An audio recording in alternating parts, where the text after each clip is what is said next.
मुंबई महानगरपालिकेतील सुधार समिती नव्हे तर आरक्षण बदलाव समिती अशा प्रकारचा तुम्ही या सभागृह बैठकीमध्ये उल्लेख केला, म्हणजे तुम्हाला काय म्हणायचं? नक्कीच मी असं म्हणालो. त्याला कारणं देखील तशीच आहे की गेल्या 6 महिन्यापासून सुधार समितीच्या बैठका चालू आहेत आणि ह्या बैठका चालू असताना त्याच्यामध्ये एक समान धागा एकच आहे की प्रत्येक वेळेला रिझर्वेशन प्लॉट आहेत, मग ते RG असू दे, PG असू दे किंवा ओपन प्लॉट असू दे, त्याचं आरक्षण रद्द करून त्या ठिकाणी काही ठिकाणी पेट्रोल पंप, काही ठिकाणी कुठल्या प्रायव्हेट संस्थेला जागा किंवा कुठल्या तरी विकासकाला जागा अशा तऱ्हेने दिले जात आहे. म्हणून असे जवळजवळ 40पेक्षा जास्त प्रस्ताव फक्त आरक्षण बदलाचे त्या गेल्या 6 महिन्यामध्ये सुधार समितीमध्ये सादर करण्यात आले आहे. म्हणून मी अध्यक्षांना आज मागणी केली की ह्या समितीचं जे नाव आहे की सुधार समिती हे न ठेवता आरक्षण बदला समिती करा.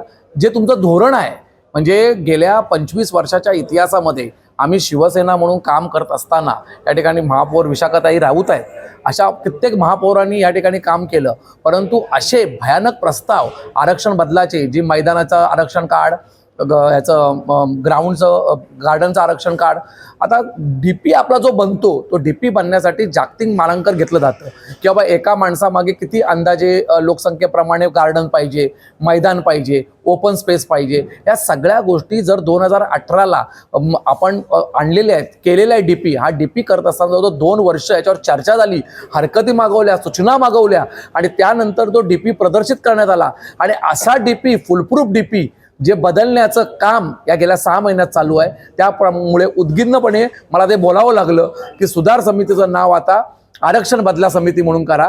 आणि हे आम्ही आज ह्यासाठी लढा देतो. आज मनसे देखील आमच्या सोबत आहेत, या सुप्रिया दळवी ज्या सदस्य आहेत आमच्या, त्या देखील आज ह्या ठिकाणी आमच्या सोबत होत्या. काँग्रेसने या ठिकाणी विरोध केला. आम्ही एवढंच मुंबईकरांना सांगतोय की शेवटची लढाई ही रस्त्यावर उतरूनच करावी लागेल, अन्यथा भविष्यामध्ये मुंबईचं म्हणजे कठीण आहे. मुंबई भविष्यात असे जर ओपन प्लॉट निघत राहिले तर एक वेळ अशी येईल की मुंबईकरांच्या दृष्टिकोनातून चालायला देखील जागा उरणार नाही.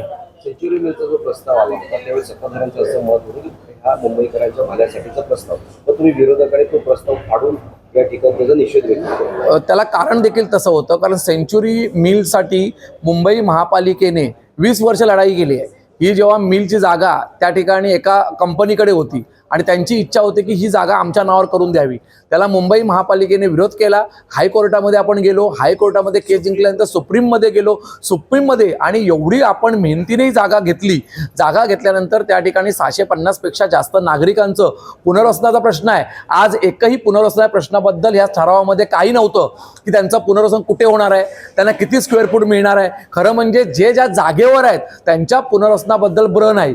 दुसरं, ही जमीन या ठिकाणी 30+30 असं 60 वर्षासाठी लीजवर दिलेली आहे. 60 वर्षासाठी लीजवर देताना जी आधारभूत किंमत ठरवली जाते ती फक्त 1300 कोटी रुपये ठरवली गेली. आज त्या जमिनीची किंमत जर आपण ओपन डीड मार्केटमध्ये जर गेलं तर 2000 करोडपेक्षा जास्त आहे. म्हणजे आधारभूत किंमत एक वेळा कमी करायची आणि आधारभूत किंमत कमी करून सत्ताधारी पक्ष थांबले नाहीत. तर त्यांनी दुसरं एक काम केलं की चांगल्या चांगल्या कंपन्या या ठिकाणी येणं शक्य होतं, परंतु कमीत कमी कंपन्या येण्यासाठी ती जी काही क्रायटेरिया असतो एखाद्या विकासक कंपनीला प्लॉट देण्यासाठी, तो क्रायटेरिया त्या जिंदाल कंपनीलाच कॉन्ट्रॅक्ट मिळेल अशा दृष्टिकोनातून बनवला गेला, जो गरजेचा नव्हता.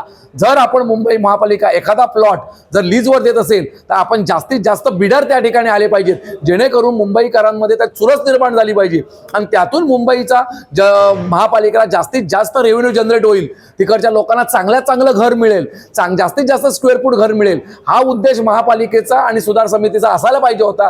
परंतु एका विशिष्ट व्यक्तीसाठी, मी त्याचं नाव घेणं तो योग्य नाहीये, परंतु एका विशिष्ट व्यक्तीच्या पुढाकाराने हे सगळं करण्यात आलेलं आहे आणि त्याचा आम्ही निषेध म्हणून या ठिकाणी तो प्रस्ताव फाडून आम्ही या ठिकाणी निषेध केला.